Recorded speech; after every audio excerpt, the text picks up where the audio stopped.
हालाणी में एक दफ़ो ॿीहर ग़रीबनि मिसकीननि ऐं मज़दूर माण्हुनि लाइ शहर हालाणी में अखियुनि जी 3 रोज़ा 23, 24, 25 डिसंबर ते मुफ़्त अखियुनि जी कैंप लगाई वेंदी, जंहिंमें मशहूर ऐं माहिर डॉक्टर वेहंदा जेके अखियुनि जी चकास, अखियुनि जे मोतीअ जो ऑपरेशन ऐं अखियुनि जे लेंस ग़रीबनि ऐं मिसकीननि खे मुफ़्त में लगाया वेंदा ऐं पिणु ग़रीबनि ऐं मिसकीननि खे अखियुनि जूं दवाऊं पिणु मुफ़्त में ॾिनियूं वेंदियूं। हिन camp J इफ़्तिताह Pir of Halani member क़ौमी असेंबली जनाब सैयद इब्रार अली शाह कंदा।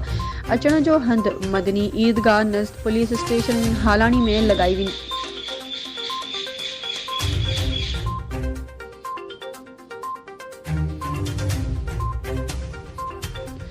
हिन भलाड़े कम जा अॻवान भाउ दुर मोहम्मद सियाल, भाउ अलह वधायो सियाल ऐं ॾाॾो हाजी फैज़ मोहम्मद सैतो आहिनि, जिन जी ख़ासि तावन सां ही इंसाननि जी नूर जहिड़ी रोशनी जो कमु कयो वञे थो। District reporter Naushahro Feroze, Kashmir Ahmed Gurbani.